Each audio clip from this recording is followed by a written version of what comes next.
buenas noches. Les damos la bienvenida a lo que va a ser el cuarto Ateneo Interdistrital de la Sociedad Argentina de Cardiología. En este caso vamos a contar con participantes de los distritos Puerto Madryn, Bariloche y Río Paraguay. También contamos acá en la Sociedad Argentina de Cardiología con la participación de los invitados. Los expertos van a ser la doctora Guadalupe Albaca, del Servicio de Electrofisiología del Hospital Italiano, la doctora Mirza Rivero, miembro del Consejo de Emergencias Cardiovasculares, el doctor Guillermo Martino, miembro del Consejo de Hemodinamia, y el doctor Gustavo Bastianelli, miembro del Consejo de Cirugía Cardíaca. Bueno, vamos a comenzar con el primer caso clínico. Vamos a ver quién está en el... Primero vamos a saludar los participantes de los distintos distritos. Distrito de Puerto Madryn, tenemos al doctor Juan Bautista Soumolou. Doctor, ¿me escucha? Sí, ¿qué tal? Buenas noches. Buenas noches. El doctor Soumolou va a ser el moderador de la actividad. Distrito Bariloche, tenemos al doctor Jorge Bocián. Doctor Jorge Bocián, ¿me escucha? Sí, ¿qué tal? Buenas noches. Perfecto. Perfecto. El doctor Bocián va a ser el primer expositor, hablando del primer caso clínico acerca de un paciente con arritmia ventricular, y vamos a discutir acerca de la indicación de SDI. Y el segundo caso clínico va a ser desde el distrito Río Paraguay. La expositora va a ser la doctora Noralí Miranda. ¿Me escucha, Noralí? Sí, buenas noches, muy bien. Buenas noches. Bueno, y el caso que va a ser luego del doctor Bocián va a ser distrito Río Paraguay, acerca de un paciente con síndrome coronario agudo y síndrome febril. Empezamos la actividad. Doctor Soumolou, quedan en sus manos la presentación de los distintos casos clínicos. Empezamos con el doctor Bocián desde Bariloche. Perfecto. Bueno, la idea, Jorge, si te parece, es presentar primero el caso clínico, ver si podemos hacer algunas preguntas entre el caso clínico y la discusión, y después seguir con la discusión y abrir a las preguntas de nuevo. ¿Te parece? Todo impecable. Muy bien, te escuchamos. Bueno, muchas gracias al área de distrito por la invitación para poder presentar un caso que nos resultó interesante, que vimos en nuestro servicio, de un caso por ahí un poco atípico de arritmia ventricular, y por ahí interesante, más que nada lo que nos resultaba muy interesante era discutir tal vez si este paciente requiere colocación de un cardiodefibrilador. Avancemos. Próximo, por favor. Bueno, esta es una paciente de sexo femenino, de 63 años, es turista, era una turista que vino a visitarnos a la ciudad de Bariloche. Como antecedentes personales es hipertensa, estaba medicada con un combinado de candesartán e hidroclorotiazida, 8 miligramos y 12,5, que lo tomaba cada 12 horas. Pero 72 horas antes de viajar a Bariloche, su cardiólogo de cabecera le suspendió el componente de hidroclorotiazida y le recetó directamente candesartán, porque era todavía la época de febrero y atento a la posibilidad de bajones de presiones con los diuréticos, decidió que continúe solo con candesartán. También había tenido episodios, no quedaba muy claro, pero por los que nos refería, episodios de insuficiencia cardíaca con edemas en miembros inferiores, principalmente derecha, con lo cual venía tomando dosis variables de furosemida vía oral, que los había suspendido hace una semana. La última vez que lo había tomado hace una semana. Y también tomaba aspirina, 100 miligramos. Es hipotiroidea, estaba tomando T4 50 microgramos. Y antes de llegar a Bariloche, estuvo con un proceso diarreico durante 4 días y 2 episodios de vómitos. Ella consulta a la guardia por disnea a mínimos esfuerzos y progresión de edemas en miembros inferiores, que ya los tenía, por lo que ella refería, desde su localidad de origen. Próximo, por favor. Ella en la evaluación inicial en la guardia estaba vigil, lúcida, estaba hemodinámicamente estable, tenía 130-80 DTA, una frecuencia cardíaca de 100 por minuto, una frecuencia respiratoria de 20, toleraba regularmente el decúbito. En el examen cardiovascular, el primer y segundo ruido estaban presentes en 4 focos, no se le ocultaban soplos, sí tenía una ingurgitación yugular 2 en 3 con un colapso parcial y estaba bien perfundida. tenía una regular entrada de aire bilateral con rales crepitantes en ambas bases. En la guardia se le realizó un electro. Próxima, por favor. El electro que se le realizó en la guardia. Bueno, es un electro con un ritmo sinusal, en el cual se observa una bigeminia ventricular.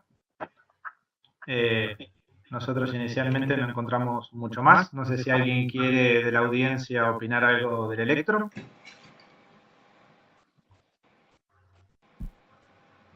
Doctora Albaca, ¿quiere aportar algo del electro? Sí, bueno, como dice el doctor, estamos frente a un electrocardiograma con bigeminia ventricular. Vemos que es positiva en cara inferior, con lo cual podría ser de tracto de salida, y la transición, bueno, en precordiales es en B3, B4, con lo cual tendríamos que ver si es ya sea derecha o izquierda, pero bueno, de tracto de salida de ventrículo. Interpreto eso, ¿no? Viendo este electro. Bien. Perdón, Pasamos soy Mirza. ¿Qué tal? El QT parecía un poquito prolongado, ¿no? ¿Está medido el QT corregido? En el momento inicial de la evaluación por guardia, no. Ok. Dado que la bigeminia también complicaba poder calcular Sí. el QT corregido. A mí me parece, yo soy del consejo de hemodinamia, así que por ahí tanto de arritmia no tengo para comentar. Sí me parece, digamos, que la extrasístole ventricular tiene por lo menos más de un foco, porque los complejos son distintos. Y otra cosa que me llama la atención es la proximidad, el fenómeno de R casi sobre T, o sea, cómo se ve la proximidad del complejo QRS tan cerca de la onda T. Sí, eso probablemente vaya a favor de lo que decía la doctora Mirza, puesto que si vemos y podemos pues evaluar el QT, podríamos pensar que se produce un fenómeno de R sobre T por la prolongación del QT. Pero bueno, habría que ver cómo sigue el caso. Si nadie tiene alguna otra opinión sobre el electro, continuamos, por favor. Seguimos, Jorge. Bien. En la guardia, la paciente hace un episodio de una convulsión tónico-clónica que revierte espontáneamente. Acá, claro, perdón, hago una salvedad. Antes de esto, se llamó a un colega de nuestro servicio que le evaluó, encontró que estaba con signos de insuficiencia cardíaca leve y sugirió subirla a terapia intensiva para su evaluación. Se va al cardiólogo y hace este episodio de convulsión tónico-clónica, según refieren los médicos de la guardia, revierte en forma espontánea, nos llaman nuevamente, mi colega le hace un ecocardiograma, que les voy a pedir disculpas, pero no tengo de ese eco inicial la imagen, en la cual se ve un deterioro moderado de la fracción de eyección, 47% de fracción de eyección, con una hipoquinesia global, digo, sin una regionalidad clara. Ahí ella se le repite un electrocardiograma que estaba sinusal y que estaba muy similar, la verdad que seguía con arritmia ventricular frecuente. Ahí se decide el pase a terapia intensiva. Una vez que estaba en terapia, a los 10 minutos de haberse acostado en la cama, le colocan el suelo y todo, me llaman a mí porque había hecho un paro cardiorrespiratorio. Subo a terapia intensiva, mientras la colega terapista lo estaba reanimando, yo reconecto el cable del cable paciente del monitor, porque no se podía ver bien, lo pongo en el desfibrilador y se puede ver una muy prolija torsión de punta. Créanme que no era artefacto, se podía ver perfecto, con lo cual le hicimos un choque con 360 joules que revierte a ritmo sinusal. Se la termina de sedar y se ingresa en asistencia respiratoria mecánica. En el monitor se constata de nuevo bigeminia ventricular, con lo cual decidí hacerle una carga y mantenimiento de amiodarona intravenosa. Próxima diapositiva, por favor. Este es el electro aproximadamente 15 minutos después, digamos, ya estaba pasando gran parte de la carga de la amiodarona intravenosa. Se puede observar un ritmo sinusal a una frecuencia de 50 por minuto. Estas son las derivaciones de los miembros. ¿Alguien tiene alguna opinión? Bueno, Habría creo que que acá lo... corregir el QT, pero el QT está Claro. claramente prolongado. Habría que corregirlo, pero bueno, está bradicárdica. Sí. Está prolongado seguro el QT. ¿Podemos hacer un clic, por favor? Nosotros los calculamos, nos dio 658 milisegundos. Próxima, por favor, para ver las precordiales. Estas son las precordiales.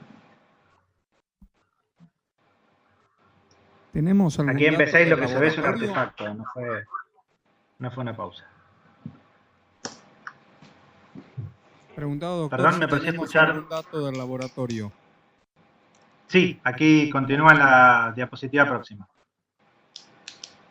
Perdón. Aquí, en esta diapositiva pusimos el primer eco que se le realiza en terapia. Aclaro que no coincide con la descripción de la fracción de eyección de la diapositiva. Vuelvo a pedirles disculpa. Acá yo lo estoy viendo que se quedó pausado. ¿Ustedes están viendo que se mueve? No, está pausado. Bueno, en este eco se ve función ventricular normal, pero ya estaba con dobutamina a 7,5 gamas. En el primero se veía claramente la hipoquinesia, pero en este no pudimos acceder. A ver.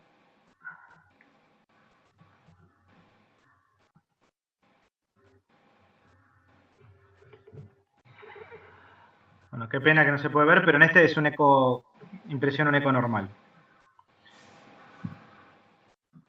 Ahí se ve. Sí, ahí se ve bien la contractilidad. Pasemos a la próxima. Ah, bueno, y una hipertrofia excéntrica. Bueno, los datos son los mismos que los que tenía previo, con una hipertensión pulmonar. 40 milímetros en la pulmonar. Pasamos a la próxima. Bueno, el laboratorio que recibimos inicial tenía una leve anemia, tenía 11,4 de hemoglobina, función renal normal con 2,8 de potasio.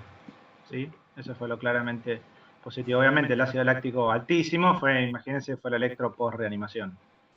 Con una troponina I ultrasensible dosable, pero negativa para nuestro laboratorio, que el punto de corte es 0,023. Bueno, y obviamente un toque de NT-proBNP elevado con un dímero D positivo. El dímero D simplemente se solicitó como parte del protocolo cardiológico, no porque sospecháramos tromboembolia. Se le realiza reposición de potasio, bueno, y obviamente le suspendimos la amiodarona, ¿no? Por la prolongación del QT. Próxima diapositiva, por favor. Este es el electrocardiograma del día siguiente, luego de 2 cargas de 60 miliequivalentes de potasio, con un mantenimiento de 45 miliequivalentes día.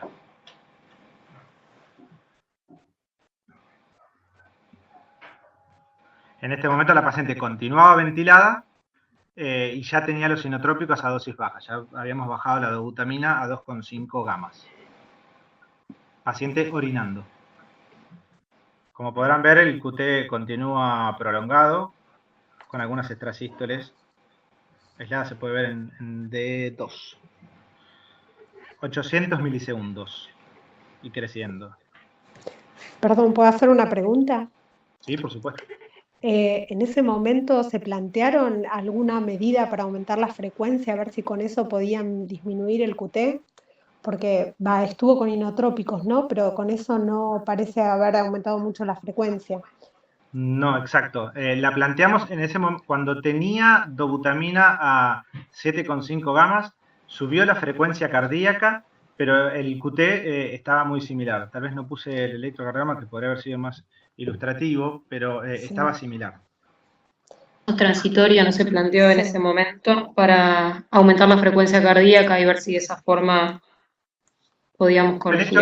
El hecho de que había borrado la arritmia ventricular, consideramos por el momento aguardar. No decidimos. Lo pensamos, pero decidimos, dado a que no tenía más arritmia ventricular, no colocarla. Bien.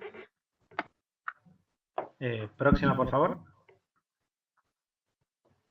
Bueno, la paciente tiene una buena evolución posterior, no repite arritmia ventricular, sí continuó durante 14 días con reposiciones de potasio en dosis de entre 60 y 75 miliequivalentes día, sin lograr obtener un potasio mayor a 3.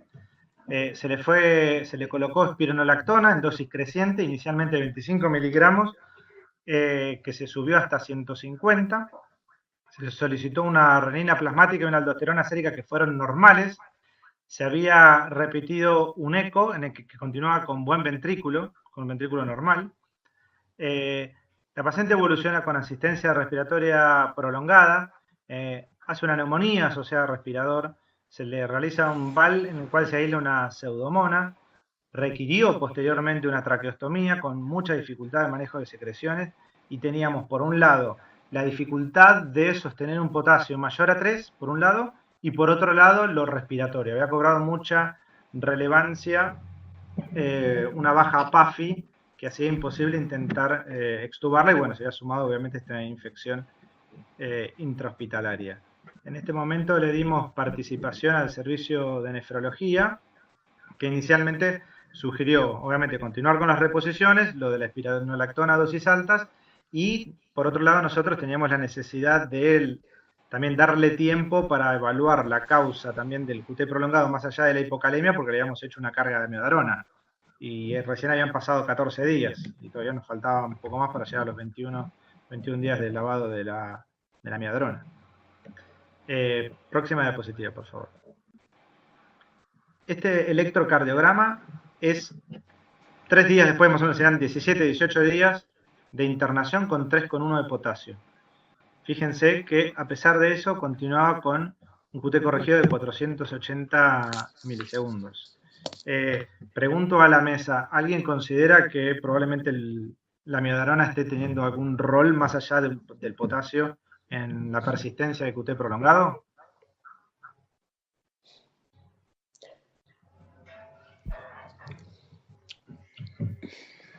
Doctora Albaca, usted... Bien puede inferir, digamos, este electrocardiograma ya había pasado bastante tiempo desde la infusión y la carga de amiodarona.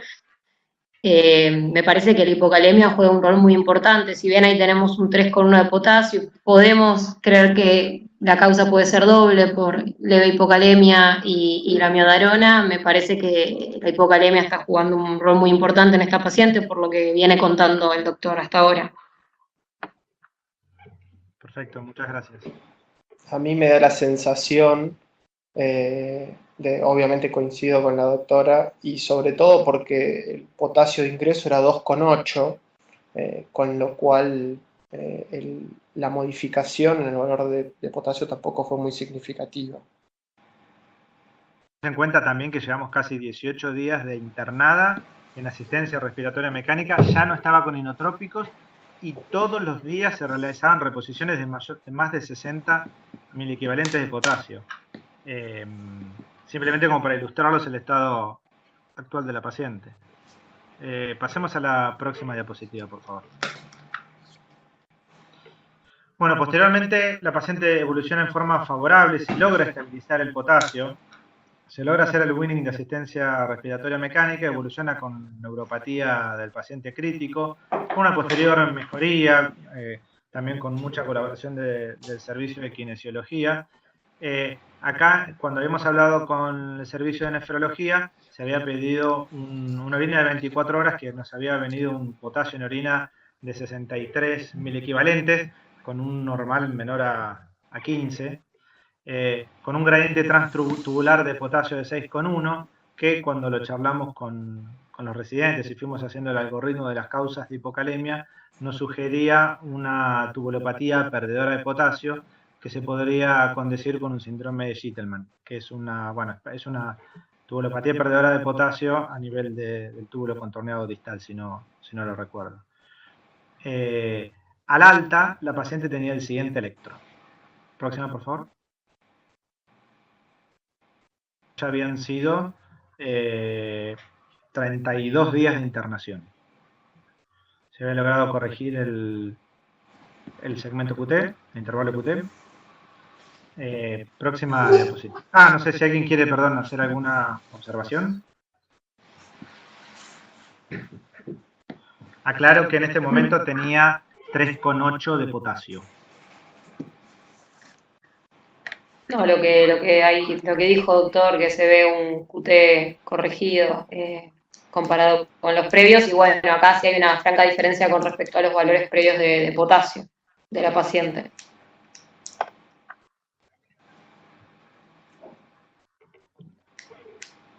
Jorge, ¿y Bien. cómo fue,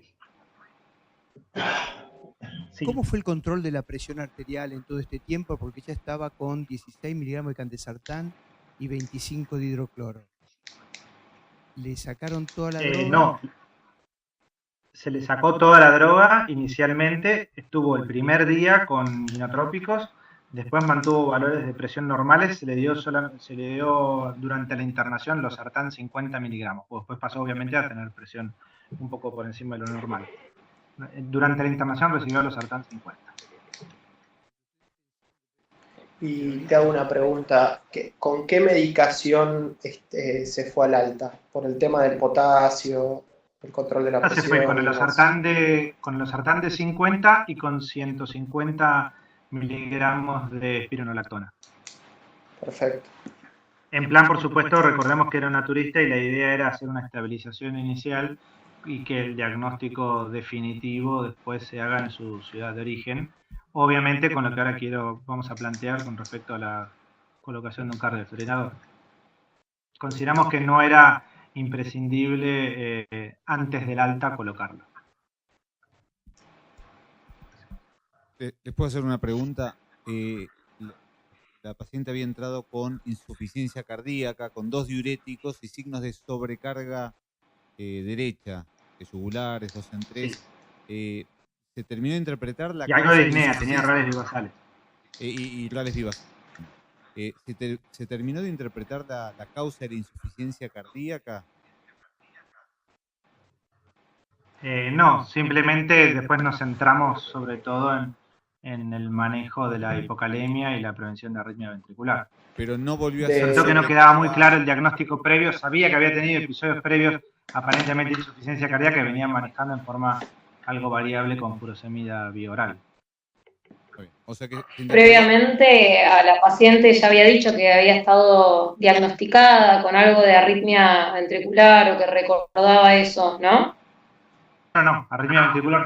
Ella nada, está bien, No, porque no. también uno podría interpretar que un paciente que llega con un deterioro de la función, con bigeminia, no sabemos hace cuánto estaba con una hipocalemia marcada, y también podríamos interpretar que si esto lo tiene hace mucho tiempo, una persona de 63 años con un síndrome de Gittelman, que probablemente la hipocalemia es continua, pueda generar una taquimiocardiopatía secundaria a extrasistolia ventricular frecuente. Sería un diagnóstico a plantear, que si bien, como dice usted, no era el principal al ingreso, porque había que tratar la arritmia ventricular aguda, se podría interpretar que también por eso la paciente podía estar con insuficiencia cardíaca y un deterioro ventricular.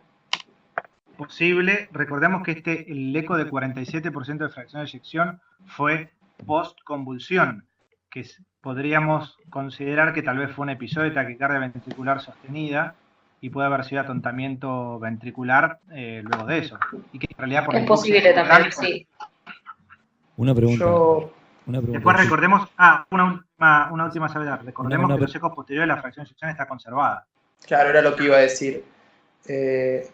Yo tuve varios casos de hipocalemia con arritmia ventricular, porque, bueno, trabajaba en una zona donde había mucha bulimia y anorexia, y tuve varias chicas jóvenes que entraron por arritmia ventricular al servicio con muy bajo potasio, hasta 1,2, 1,5, y 2 de los casos que tuvimos hasta evolucionaron con shock cardiogénico. Por eso yo también en un momento quería saber cuál era el antecedente de la disfunción ventricular, porque he visto pacientes totalmente sanas con disfunción ventricular secundaria a la hipocalemia que recuperan completamente la función ventricular a lo largo de la internación. Sí, claro, eso costaría mucho verlo. Nosotros tratamos durante la internación de contactarnos con su cardiólogo de cabecera, pero no pudimos, no tenían el teléfono. Los familiares trataron de ubicarlo, pero no pudimos, con lo cual no pudimos saber nada, ni del electro previo, ni de un ecocardiograma previo. La paciente no nos lo sabía referir. Lo que a nosotros nos llamó poderosamente la atención era la dificultad de poder lograr una calemia normal. Y sobre todo, como dice usted, los electrocardiogramas basales de la paciente hubiesen sido interesantes tenerlos, porque capaz es una paciente que ya tenía cierta prolongación del QT. Sabemos que pacientes con este síndrome, un 40 o un 50% de los pacientes tienen prolongación del QT, entonces podría haber estado dentro de ese porcentaje de pacientes. Hubiese sido interesante tener electrocardiogramas previos, si bien sé que no se pudieron conseguir. Absolutamente de acuerdo. Una pregunta. Me parece que avancemos a la... Te hago una Sí. pregunta. ¿No tenía trastornos segmentarios de la motilidad en el eco perialta? No. Era una fracción de eyección conservada con motilidad de todos los segmentos normales.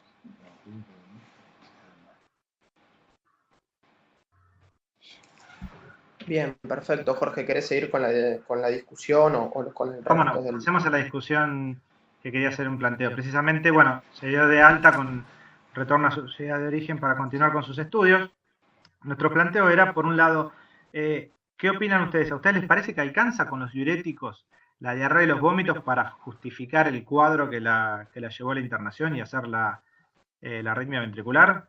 Era la primera pregunta que queríamos plantear. Por otro lado, si repite un cuadro clínico similar, que potencialmente podría generar una hipocalemia moderada severa, potencialmente podría repetir arritmia ventricular compleja.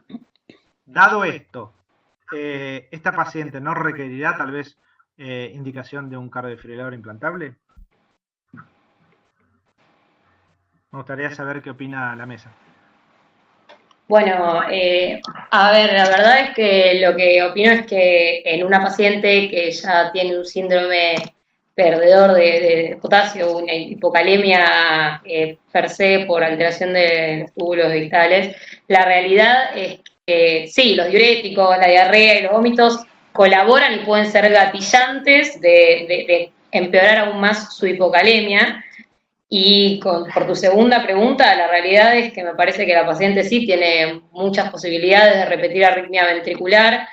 Fijémonos que con un 2,8 es muy severo la hipocalemia y tuvo, con un 3,1 seguía teniendo un QT muy prolongado y recién cuando logramos un 3,8 de potasio, su QT volvió a ser normal. Y la realidad es que uno no puede asegurarse con el tratamiento médico que la paciente no va a tener episodios de hipocalemia de moderados a severos y la posibilidad de arritmia es muy alta, con lo cual yo creo que sería una paciente candidata a cardiodefibrilador implantable.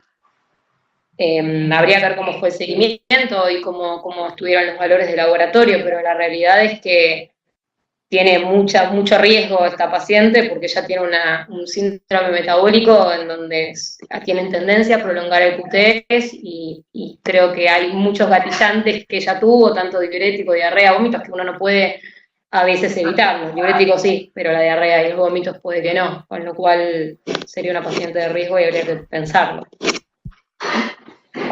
Y yo quería preguntarle dentro del laboratorio si nos pueden dar cuánto estaba el pH para saber si además de todo esto la paciente podía tener una acidosis y ser un cuadro de una acidosis tubular renal que también puede evolucionar, digamos, con hipocalemia marcada.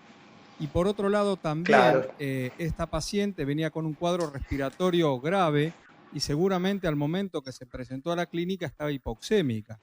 Entonces me parece que todo este cuadro podría justificar la presencia de todas estas arritmias y la verdad que yo no soy especialista en el tema, pero me parece que tiene otros factores para corregir antes de pensar en el CDI.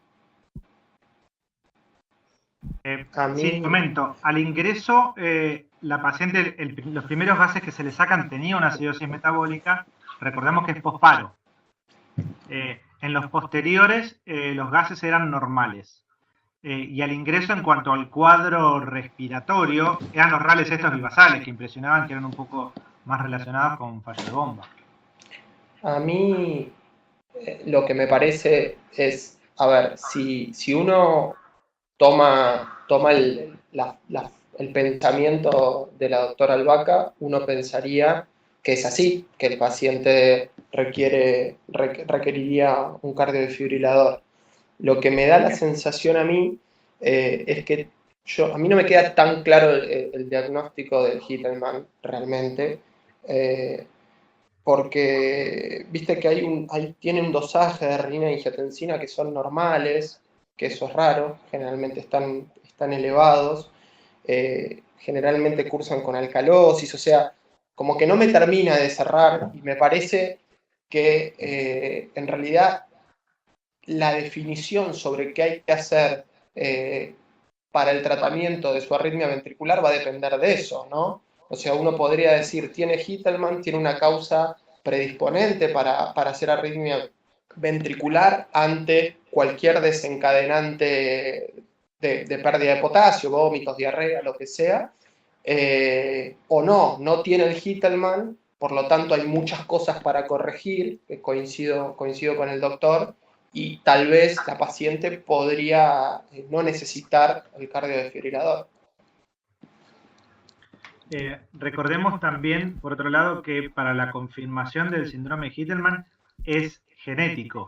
Digamos, es la sospecha clínica a través de los algoritmos y de los resultados de la orina de 24 horas, pero digamos, principalmente se basa en la sospecha clínica y los resultados del laboratorio. En Argentina, no, hasta donde tenemos entendido y pudimos averiguar, no es posible hacer el diagnóstico genético, y lo que nos preocupaba mucho a nosotros de la paciente era las posibilidades de mantener tal vez un potasio limítrofe, digamos persistentemente bajo, pero limítrofe, cualquier intercurrencia, como le explicaba la doctora, que la pueda llevar a exacerbar un poco más esta hipocalemia, la podría llevar nuevamente a una prolongación del QT y una arritmia ventricular, que esta vez lo hizo en nuestra cara, en terapia intensiva y con una terapista al lado. Habría que ver qué ocurrió. Sí, disculpe, doctor. Nosotros en el hospital tuvimos un paciente con, no con este síndrome, pero también con una patología que todavía está en estudio, con hipocalemia asociada, que realmente es muy difícil corrección, muchas alteraciones hidroelectrolíticas, incluso está en estudio por nefrología.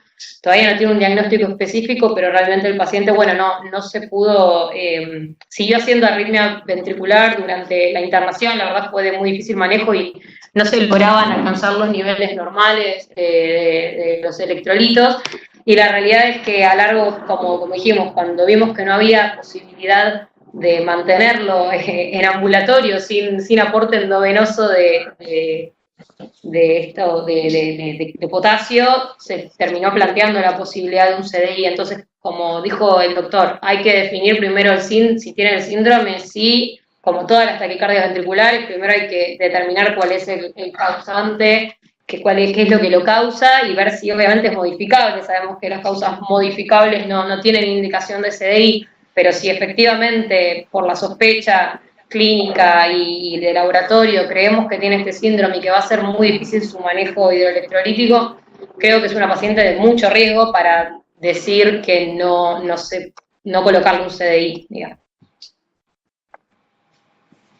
Me quedan simplemente 2 diapositivas o 3 diapositivas para hablar un poco de esto, de la incertidumbre de la colocación de un CDI. Bueno, las guías recientes del 2015, la guía europea, mencionaba como indicación clase 1A, o luego, digamos, arritmia ventricular persistente, luego de un infarto, cuando ya el paciente se descarta que no esté isquémica, o en un paciente que sobrevivió a una muerte súbita reanimada, que está hemodinámicamente estable y que repite eventos.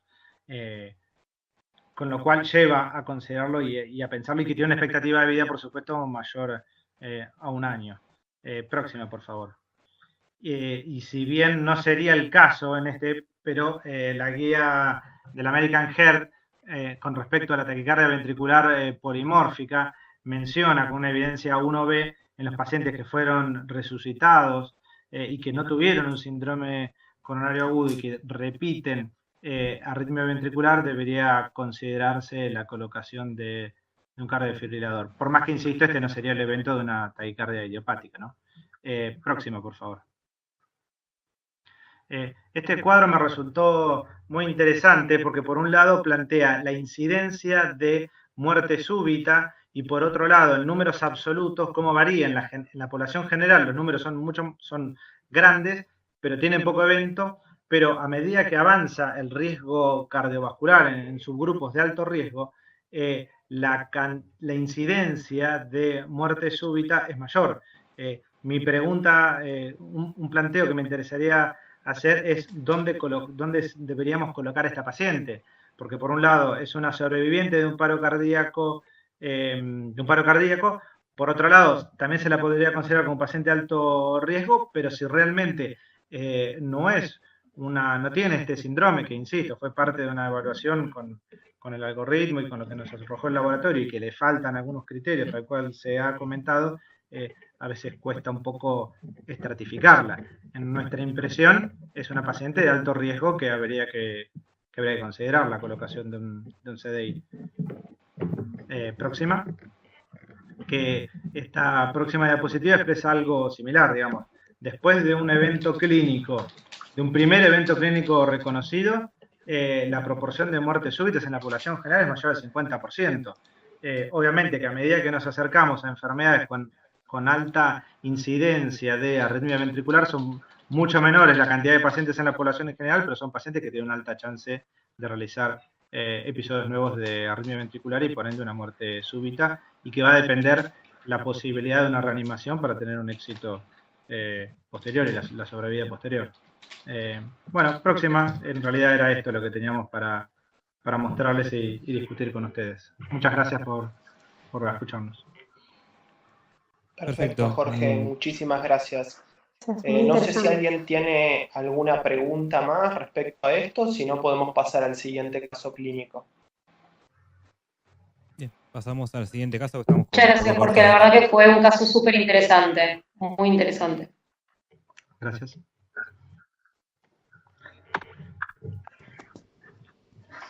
Muchas gracias.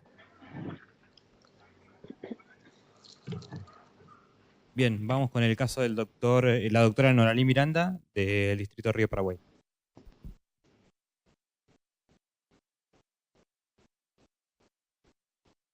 Bien, buenas noches. ¿Me escuchan? Sí, perfecto.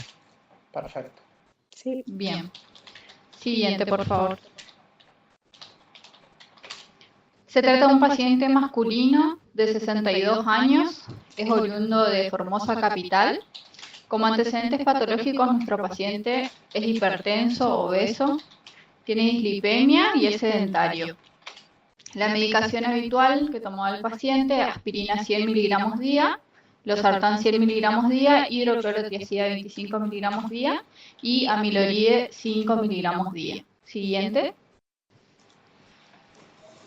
El paciente consulta en otro centro por un síndrome febril y cefalea. Refiere al ingreso dolor precordial opresivo, retroesternal, que aparece en diferentes clases funcionales y que cede con el reposo, que ya lleva 14 días de duración. Se asume como una angina de reciente comienzo, ingresó con dolor precordial, por lo que al ingreso en la guardia se le solicita un electrocardiograma y un laboratorio en el que se evidencia una troponina cualitativa positiva. Siguiente. Se asume en un principio como un síndrome coronario agudo, sin elevación del segmento ST, con un síndrome febril en estudio. Siguiente. La conducta en el centro de derivación fue como tratamiento inicial, aspirina 100 miligramos día, clopidogrel 75 miligramos día, anticoagulación con enoxaparina, y se decide la estrategia invasiva, se le realiza una cinecoronariografía. Posteriormente, se decide la derivación a nuestro centro. Siguiente. Se solicita serología para dengue previa a la derivación. Bien, acá me gustaría hacer una pausa y preguntarles, ya con lo que hemos comentado, si están de acuerdo con la estrategia inicial que se tomó con este paciente. Perdón, ¿el electrocardiograma? Lo muestro en la siguiente diapositiva. Ok, pero entiendo que no tenías otra Avanza vez si del ST quiere. para empezar. No, no Sería tenemos bueno ver el nivel del electro por ahí. Bien, continúo y después lo debatimos entonces. Entró con una TA de 145/80, eso ahí. Sin foco neurológico, buena entrada de aire. En cuanto a lo cardiovascular, R1 y R2 hipofonéticos, sin soplos, buena perfusión periférica, con pulsos periféricos conservados, ¿sí? Y nada a destacar en cuanto al abdomen. Siguiente. Su laboratorio de ingreso, 38 de hematocrito, 13 de hemoglobina, a destacar que tenía leucopenia, 3.570 blancos, con 81 segmentados. Las plaquetas eran de 146.000. Del coagulograma teníamos alterado el KPTT con 41 y una troponina T ultrasensible de 401. En cuanto al ionograma, un potasio de 2,8 y tenía alterado también el hepatograma con una GOT de 151 y una GPT de 118. Siguiente. Este es el electrocardiograma del paciente al ingreso a nuestro centro. Un electrocardiograma en ritmo sinusal con 80 latidos por minuto aproximadamente, ¿sí? Y con un infradesnivel en la cara anterior con inversión de la onda T. Siguiente. Discúlpame, ¿estaba con dolor? La anterior, por favor. En el momento de este electrocardiograma, que es el ingreso a nuestro centro, el paciente ya había cedido el cuadro de dolor inicial que había presentado en el otro centro. Pero Perfecto. a la guardia del otro centro sí entró con dolor precordial. Muy bien. El Siguiente. electro inicial no lo tenemos. No, es similar a este se veía mejor, así que pusimos este electro. Siguiente, por favor. Bueno, esta es la radiografía de tórax del paciente obeso. Y lo que sí es una no teleradiografía de tórax. Se ve el mediastino ensanchado, ¿sí? Sin redistribución de flujo, ¿sí? Sin nada a destacar.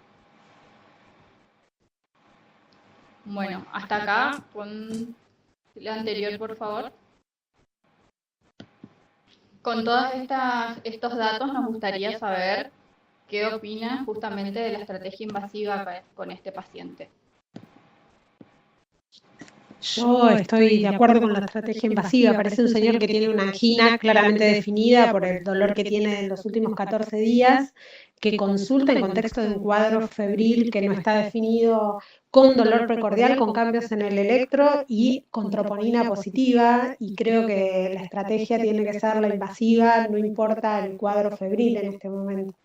Podría ser una angina primaria o secundaria, un infarto tipo 1 o tipo 2.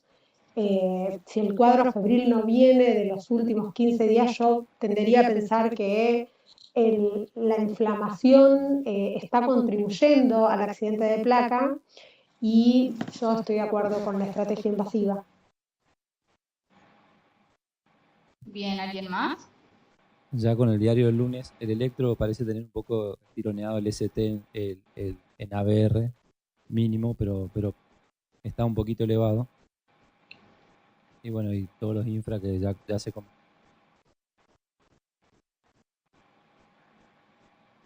Bien, continuamos entonces. Siguiente. Bien, esta es la cinecoronariografía. En ambas protecciones se ve el tronco de la coronaria izquierda, ¿sí? La de abajo, sí, ¿podrían ciclarla, por favor? Presenta una lesión severa distal del tronco de la coronaria izquierda que compromete el ostium de la DA circunfleja, una DA severa ostial, ¿sí? En tercio medio, una circunfleja que también se informa como una lesión severa ostial y de tercio medio, ambas con lechos de regular calidad. Frisamos las imágenes para que puedan evidenciar bien las lesiones severas. Bien, siguiente, por favor.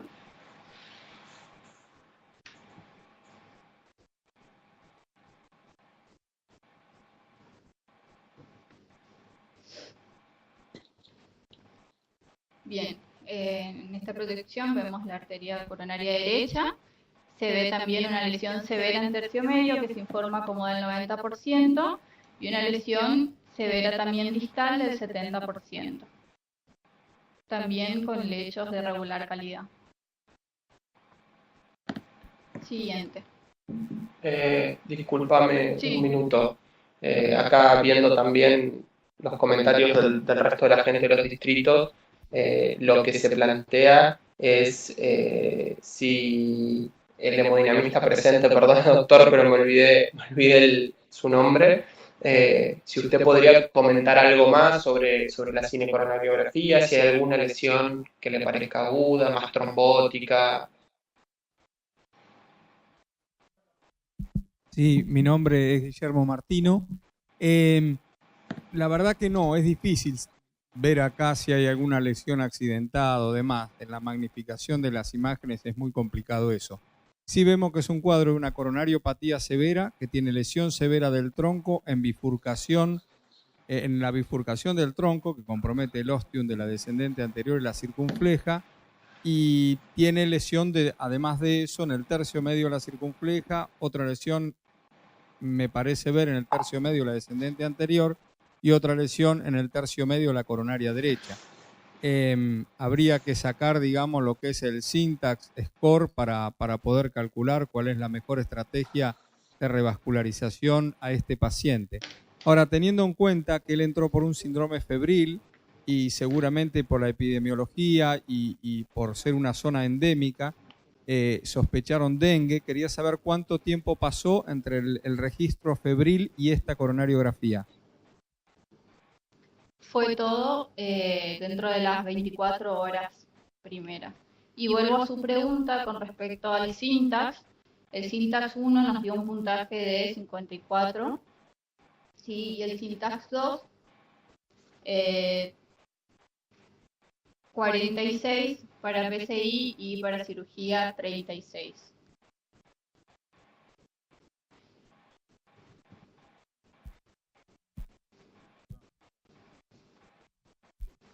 La ubicación de la lesión del tronco, ¿no? Que parece distal, ¿dificulta un abordaje percutáneo o es un tronco ideal para hacer un abordaje percutáneo? Es un abordaje que se puede hacer. La lesión de tronco ideal es la lesión del ostium. Esa es la más fácil de todas. Después de eso le sigue el tercio medio, que es muy poco frecuente. La más frecuente de todas es la bifurcación. De las tres es la más complicada de tratar, pero es algo que cada vez se trata más frecuentemente. Me parece que el syntax, no tengo acá la forma de calcularlo rápido, pero no me parece que sea el número que pueda dar de 50 y pico.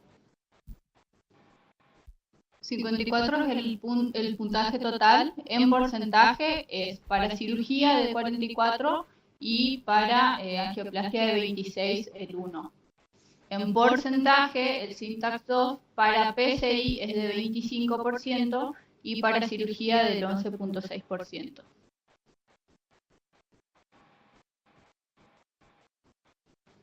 Ahora la pregunta es, con esta coronariografía, ¿el paciente estaba con dolor en el momento? ¿Estaba inestable hemodinámicamente? ¿Estaba hipotenso? ¿Había tenido arritmia? ¿O estaba estable y daba tiempo para pensar y discutirlo? El paciente estaba estable, de hecho que requirió vasodilatador al ingreso a nuestro centro, no hipotensión, no arritmias y sin dolor al ingreso a nuestro centro. Y aparte le has hecho syntax, STS y Euroscore 2 para calcular el riesgo quirúrgico, no en el momento agudo, si no ha tenido dolor o no ha tenido algo de alto riesgo. Hicimos varios scores. Arrancamos con el STS score, tiene una mortalidad del 5.8%. Si bien en porcentajes el STS score siempre maneja porcentajes bajos, de la mayor parte de los pacientes que solemos calcular es un porcentaje bastante alto para el STS score. Con respecto al Argen score, nos dio de 50 puntos con una mortalidad del 23%. el Euroscore 1 del 33% y el Euroscore 2 del 15.38%. ¿Y el ecocardiograma, tenías algún eco basal? Sí, ahora continuamos entonces. ¿Alguna pregunta hasta acá? Una cosa más que me parece interesante plantear, yo trabajo en Buenos Aires en un lugar donde no vemos tanto dengue, pero me imagino que en el momento que pensaron dengue, pensaron en que podía tener un dengue con complicaciones hemorrágicas y con plaquetopenia, con lo cual pensar en cualquier estrategia de revascularización en agudo es un poco complejo, ¿no? Porque si uno le va a poner un stent y va a pensar en que puede llegar a tener complicaciones hemorrágicas, es complejo y por supuesto que también plantearse una cirugía en ese contexto no parece lo mejor. Con lo cual quizás lo mejor en un paciente que está estable y que no parece un paciente que requiera, por más que sea un síndrome coronario agudo, que no sabemos si es un accidente de placa o no, o que quizás sea una angina secundaria en un contexto de fiebre, con lesiones que son muy severas y que lo podrían dar tranquilamente, quizás uno podría esperar y ver cómo evoluciona el cuadro febril.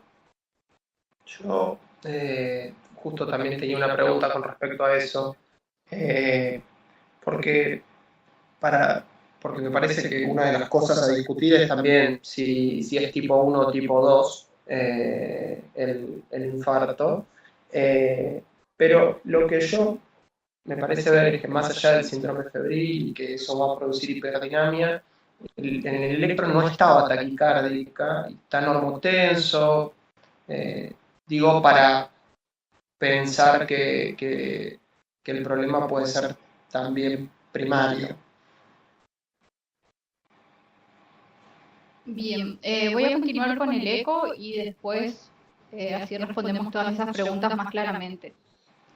Este es el informe de la sinocoronariografía que ya lo charlamos. Siguiente, por favor. Este es el ecocardiograma al ingreso del paciente. ¿Sí? En la esquina superior izquierda se ve una vista paraesternal izquierda, un eje largo. En la esquina superior derecha, el eje corto, y en las dos inferiores se ven vistas apicales. El paciente tiene deterioro severo de la función, con hipertrofia excéntrica, hipoquinesia global a predominio septal e inferior,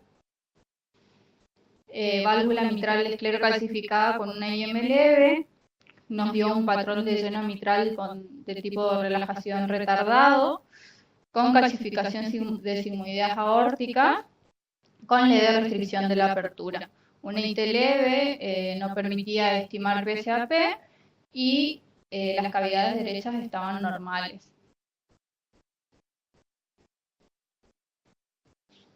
La FE final fue de 25 a 30%. Siguiente.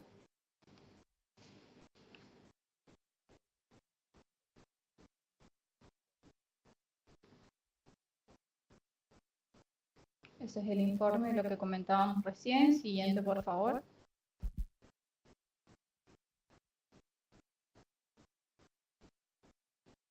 Bien, creo que nos adelantamos a esta diapositiva, ya comentamos los diagnósticos presuntivos, así que continúo. ¿Sí? Nuestra impresión diagnóstica. Un síndrome febril por flavivirus. En ese momento recibimos el resultado de la serología para dengue, que hasta el momento, antes del ingreso, estaba solamente solicitada. Recibimos el resultado positivo. Puntos que teníamos a favor: la epidemiología, los vecinos y familiares con síndrome febril también, la leucopenia y el examen físico del paciente. Siguiente. Un IAMNO Q anterior tipo 2, por aumento del consumo de oxígeno miocárdico por la hiperdinamia del síndrome febril. Siguiente. Y la enfermedad coronaria de tronco de coronaria izquierda y múltiples vasos. Siguiente.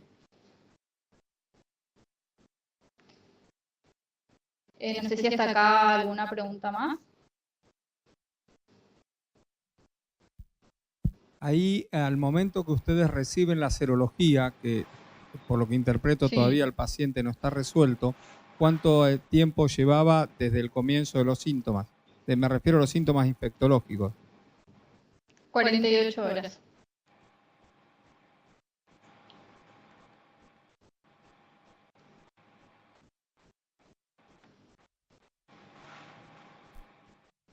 Deterioro de la función ventricular es al menos moderado severo, ¿no? Y tiene poca elevación para justificar un gran infarto que justifique esa disfunción ventricular. ¿No tenía historia de insuficiencia cardíaca previa o síntomas de angina previa o limitación a la lactancia funcional? Porque el grado de disfunción ventricular es chico para esa troponina, parece ser importante. Probablemente es por, digamos, uno lo interpreta por la enfermedad de tres vasos, ¿no? Un miocardio muy hibernado. Pero debería tener una historia previa. El paciente negaba equivalentes anginosos, angina, así que solamente refiere los 14 días previos al ingreso, como habíamos comentado.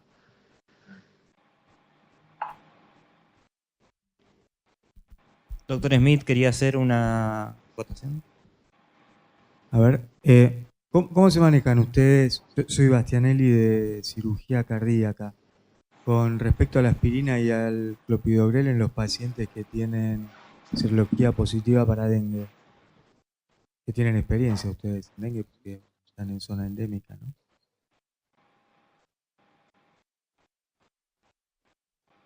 Hola. Hola. No sé si me preguntó a mí o Sí, a usted. Sí. Nosotros suspendemos la doble antiagregación, sobre todo por el compromiso plaquetario que tienen los pacientes. En este caso no fue tan importante, pero sí se suspendió la anticoagulación y la doble antiagregación. ¿Tienen alguna forma de predecir o algún patrón a si ese dengue puede ser hemorrágico o no? No, la verdad que no hay un patrón predictivo para eso. Ajá. Bueno, creo que cuentan con cirugía cardíaca en el lugar. Sí, se cuenta con cirugía cardíaca. Bueno, creo que en mi opinión, ¿no? Creo que es un paciente con disfunción ventricular severa, que debe tener un gran componente de hibernación miocárdica, con lesiones que son revascularizables, ¿sí? Por ahí creo que había que ir planteando la cirugía del señor. No sé si me arriesgaría a implantar stent, que no van a ser pocos, y que van a requerir por lo menos una doble antiagregación. Yo como intervencionista, nosotros para hacer una angioplastia a este paciente sí o sí tenemos que ponerle doble antiagregación. El problema más grave de este paciente es la aspirina, no solamente digamos por el tema plaquetario, sino por un eventual síndrome de Reye, ya que tiene pocas horas del comienzo de la sintomatología. ¿Cómo, perdón? Que digo que estos pacientes, digamos, desde el punto de vista como intervencionistas, bastante complicado, porque nosotros tenemos que usar doble antiagregación, con aspirina fundamentalmente y clopidogrel, prasugrel o ticagrelor, cualquiera de los tres. Y eso tiene alto índice de sangrado. Y además son pacientes que por tener una enfermedad viral, uno preferiría no darle aspirina por el síndrome de Reye. Así que como intervencionista, yo trataría de evitar tratar a este paciente y se lo dejo con mucho gusto al cirujano cardiovascular. Otra cosa que quería comentar con respecto a la antiagregación, yo no tengo experiencia personal en dengue, pero tengo entendido que está recomendado la suspensión de los antiagregantes, siempre por supuesto evaluando riesgo-beneficio, pero cuando las plaquetas están por abajo de 100.000.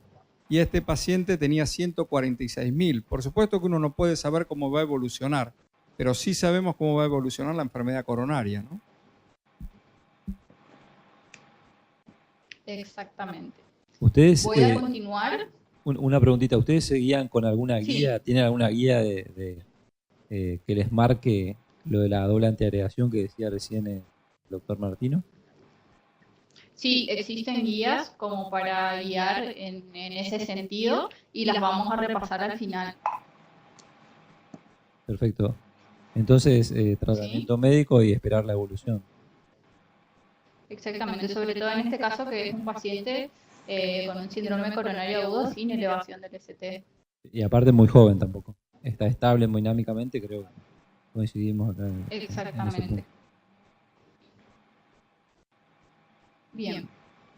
Continuando, hicimos un screening infectológico del paciente, se le pidieron las serologías que pedimos habitualmente para los pacientes que van a ingresar a cirugía y se agregó una nueva serología, en este caso el antígeno, que es lo que contamos con nosotros en el hospital, y resultó negativo. Siguiente, por favor.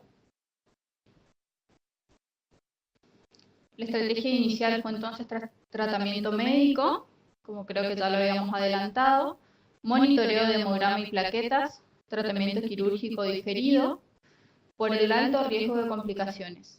Nosotros esperábamos vasoplejía, un síndrome de distrés respiratorio, probables infecciones, sobreinfecciones bacterianas, ARM prolongado y aumento de la mortalidad. Siguiente, por favor. La evolución del paciente durante la internación es que el paciente evoluciona esta vez con dolor precordial, clase funcional 4, de intensidad 8 en 10, con irradiación a brazo izquierdo, que cede con nitroglicerina. Siguiente. Con este electrocardiograma, en el que se ve mayor infradesnivel del ST en cara anterior. No sé si alguien más quisiera comentar algo. ¿Eso al cuánto tiempo del ingreso estamos hablando? ¿Cuántas horas? A los 4 días aproximadamente. Está taquicárdico Cuarto también, día de ¿no? su ingreso, sí. 100 latidos por minuto. Ahí estaba sin aspirina, sin clopidogrel y sin anticoagulación. Exactamente.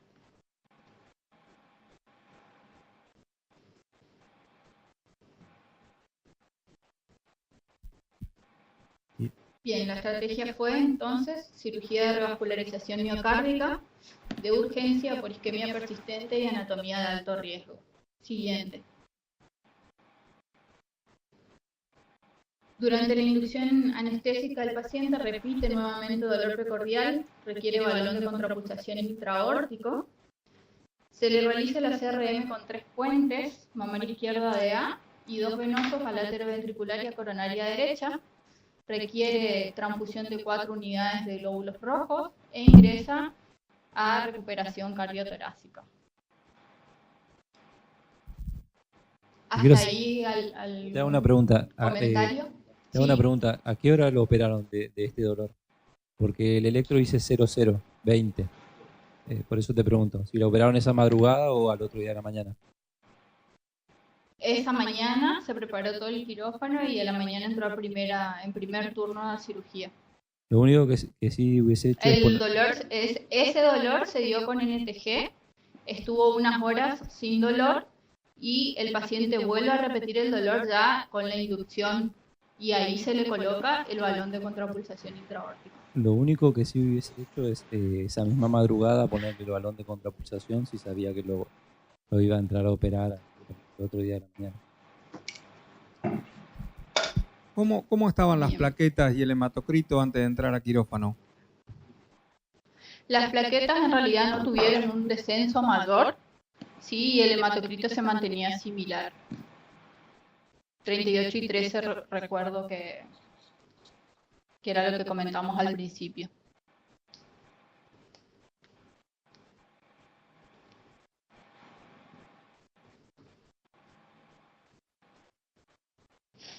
Bueno, este es el protocolo quirúrgico.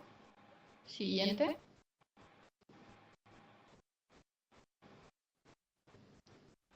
Durante el postoperatorio nuestro paciente evolucionó ingresando a la sala de recuperación bajo efectos de sedación con fentanilo y propofol en un RAS de -3. Requirió ARM, estuvo en modo asistido controlado por volumen, con soporte de drogas vasoactivas. requirió dopamina, que es con lo que salen de quirófano los pacientes, a 5 gamas km/min. Tuvo asistencia ventricular con el balón de contrapulsación intraaórtico durante el postoperatorio y se inició posteriormente, se rotó el soporte a milrinona 0,5 gamas km/min. Siguiente. El laboratorio al ingreso a la sala de recuperación, 37 de hematocrito, 12 de hemoglobina con 209.000 plaquetas, una troponina ultrasensible de 379, un coagulograma que estaba conservado, el KPTT era de 42, y la gasometría con un pH de 7,26, una PCO2 de 54 y 118, la PO2 con el respirador con una FIO al 100%, o sea que esa era nuestra PAFI. Se asumió como distrés respiratorio. Siguiente. ¿Sí? Entonces, durante todo su postoperatorio, evolucionó con síndrome de distrés respiratorio, shock vasopléjico, síndrome febril, requirió soporte vasopresor, tuvo altas dosis de noradrenalina, requirió incluso vasopresina asociada, óxido nítrico, azul de metileno, e infusión continua de hidrocortisona. Siguiente. Como continuaba con el síndrome febril, se realizaron cultivos. Los hemocultivos fueron sin desarrollo, al igual que el urocultivo, y se le repitió, al tener alta sospecha de dengue, un anticuerpo IgM que resultó finalmente positivo en coincidencia con lo que se había pedido previamente en el otro centro. Siguiente. El paciente evolucionó con descenso paulatino de los requerimientos de drogas vasoactivas, resolución del síndrome de distrés respiratorio, se inició el plan de Winning, se logró la extubación el 24 de abril, luego de 15 días de ARM, y tuvo finalmente su ingreso hospitalario el 15 de mayo.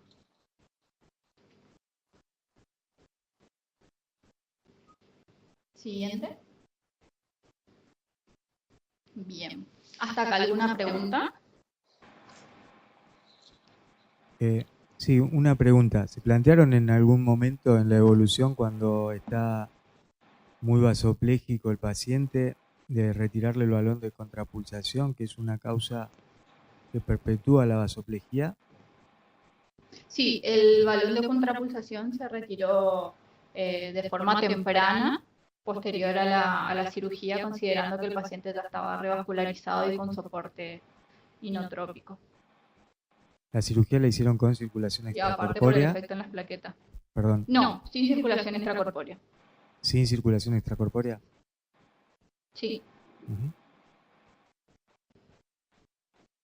No, creo que está todo bien. No sé si tenemos alguna pregunta. Muy bien. Bien.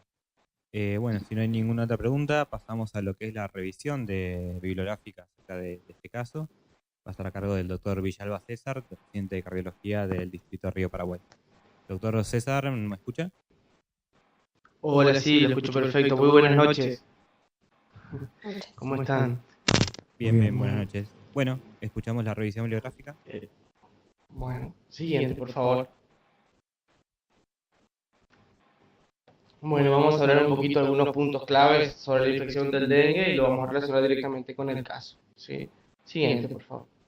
Bueno, dice llanamente, una definición rápida: es una enfermedad febril aguda, es causada por un virus, un arbovirus, se transmite a través de la picadura de un mosquito, es un virus ARN, se transmite, existen 4 serotipos, van del DEN1 al DEN4, y como esta infección resulta en un amplio espectro clínico, va desde formas subclínicas prácticamente asintomáticas hasta las formas más graves, que se desarrollan como las formas hemorrágicas, las más graves y las más temidas, que pueden desarrollar justamente un shock. Siguiente, por favor. En cuanto a la fisiopatología de la infección, el virus penetra a través de la picadura de la hembra de un mosquito que es un género específico, es el mosquito Aedes aegypti, que no se encuentra en todas las áreas, por eso lo hace como zona endémica. Tiene un periodo de incubación que va aproximadamente entre 4 y 10 días, y como dije previamente, tiene un amplio espectro de condiciones clínicas. La mayoría se manifiesta de forma asintomática, eso es muy importante también tenerlo en cuenta. Otro dato a tener en cuenta, la primoinfección va a producir solamente una inmunidad de por vida, pero solamente frente al serotipo con el que se fue infectado, ¿sí? Sin embargo, durante alrededor de 3 meses va a permanecer inmune a todos los demás serotipos también, ¿sí? Siguiente, por favor. Bueno, la Organización Panamericana de la Salud ha desarrollado una guía internacional para poder contra el dengue. Siguiente, por favor. Bueno, la Organización Panamericana divide en 3 fases principalmente. Esto es muy importante tener en cuenta porque después vamos a encontrar a este paciente en qué fase se encontraba. La primera fase es la de los primeros días. Se va a manifestar principalmente por fiebre mayor a 38 grados, odinofagia. Podemos encontrar petequias o equimosis. Y al finalizar, cuando va finalizando esta etapa, que dura aproximadamente 3 a 4 días, vamos a ver un descenso de la temperatura sin que necesitemos utilizar antipiréticos para esto. Ahí es cuando o el desenlace es benigno o el desenlace puede agravarse la patología, ¿sí? En la mayoría de los casos el desenlace es favorable. Siguiente, por favor. La segunda fase, como dije previamente, se presenta luego de descender la temperatura sin el uso de antipiréticos, esto es muy importante. La segunda fase consiste en el dengue grave. Este es el periodo crítico de la enfermedad, donde existe una fuga abundante de plasma, dura entre 24 horas a 72 horas. Es el momento donde se pueden producir hemorragias importantes y donde el daño de múltiples órganos es lo que más predomina, ¿sí? Se puede manifestar desde el laboratorio con una leucopenia o una plaquetopenia, ¿sí? Siguiente, por favor. Finalmente, la tercera fase, si superamos la segunda fase, entraríamos ya, como dije, luego de las 72 horas.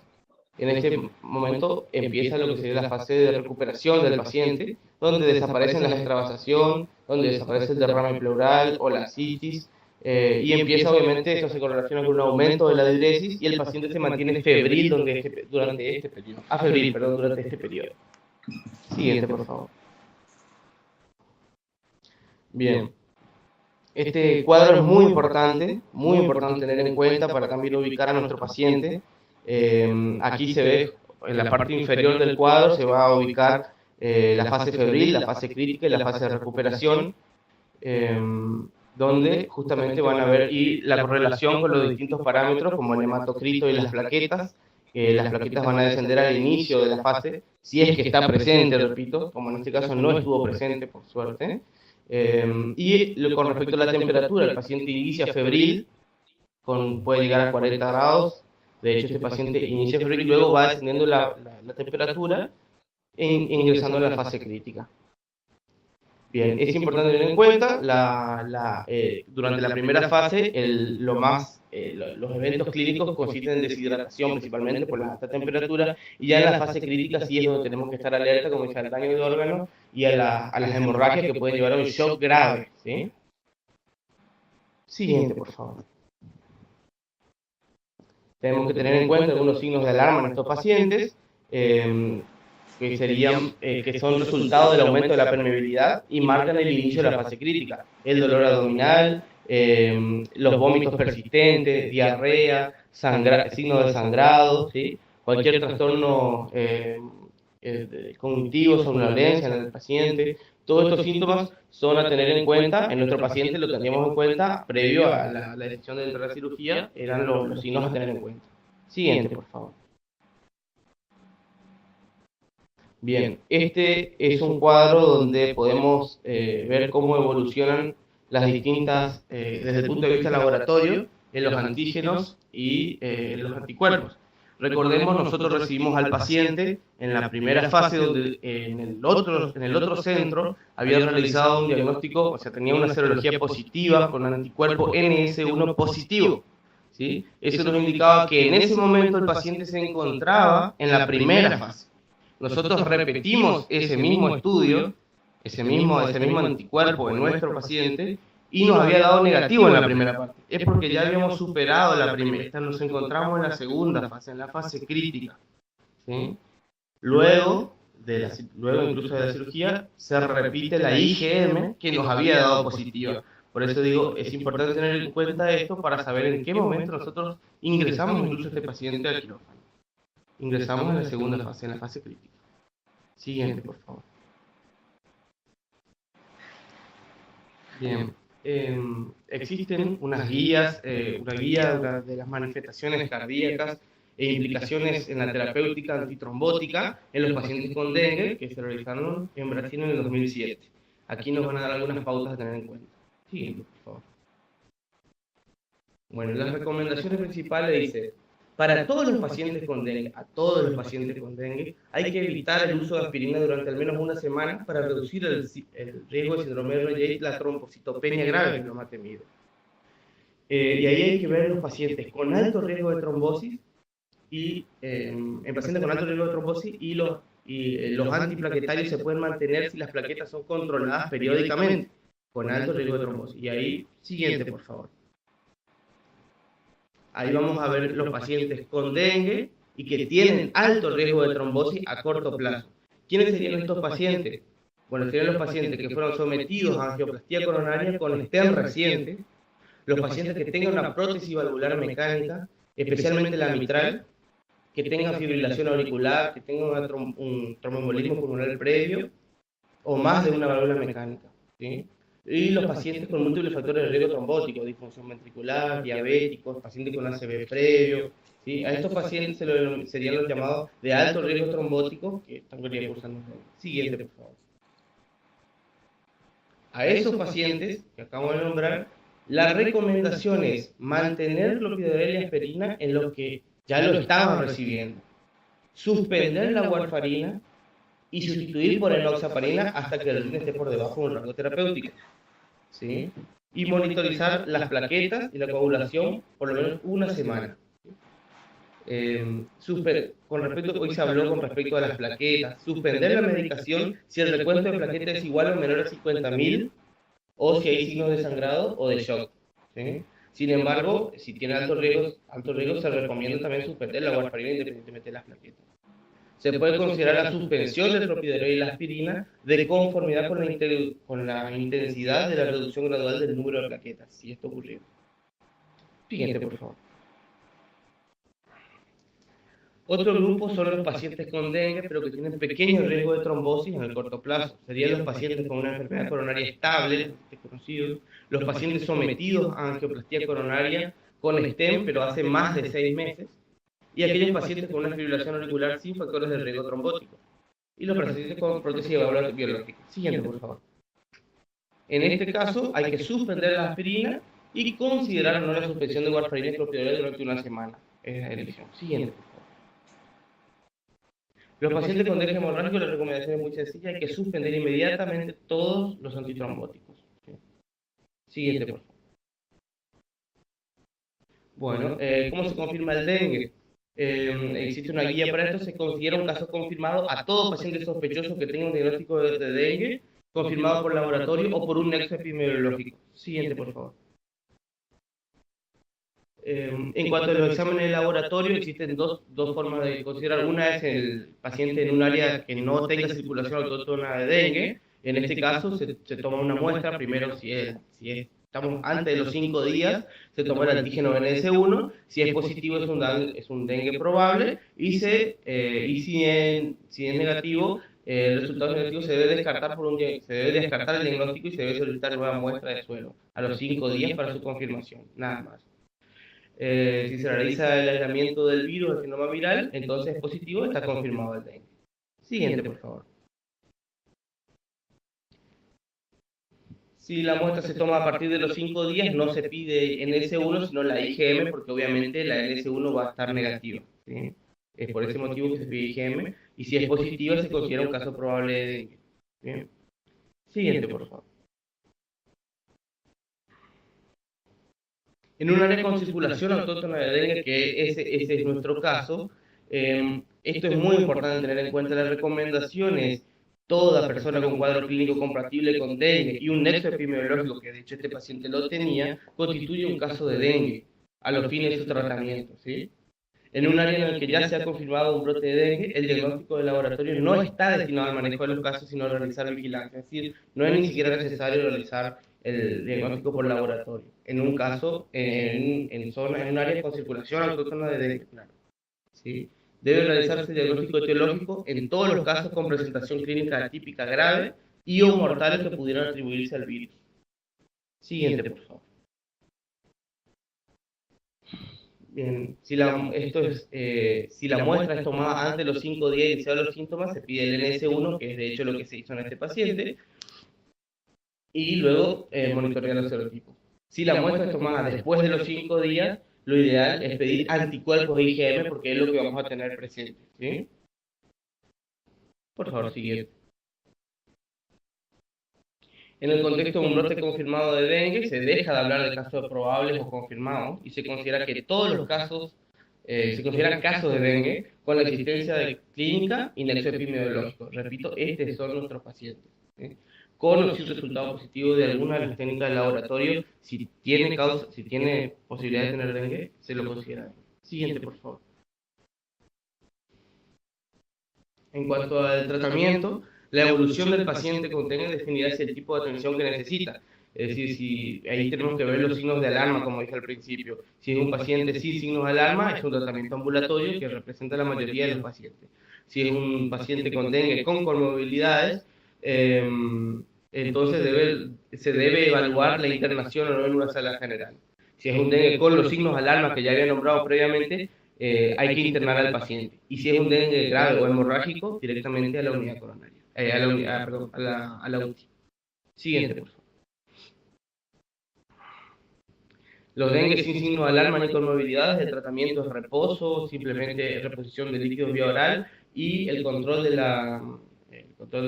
con antipiréticos con paracetamol, nada más, ¿sí? Se debe hacer un control diario y un seguimiento, nada más. Siguiente, por favor. Muchas gracias. Si hay alguna pregunta. Bien. No, yo quería felicitarlos por el caso, la verdad que por cómo lo manejaron. Debe ser difícil manejar estos pacientes. Bien, Muchísimas gracias. Sí, yo quisiera hacer un comentario muy corto con respecto a los pacientes que tienen dengue hemorrágico. Las causas, digamos, son dos. Son primero por bajo funcionamiento de la médula por un lado y por otro por destrucción de las plaquetas. Una vez que se empiezan a restituir las plaquetas, que en general esto pasa al 6º día, por lo que leí un trabajo que presentaba un grupo de Taiwán, yo ni siquiera sabía que en Taiwán existía dengue, ellos estudiaron los pacientes con dengue hemorrágico, vieron que la recuperación es alrededor del 6º día del número de plaquetas, pero que lleva por lo menos 48 horas más la recuperación de la función plaquetaria.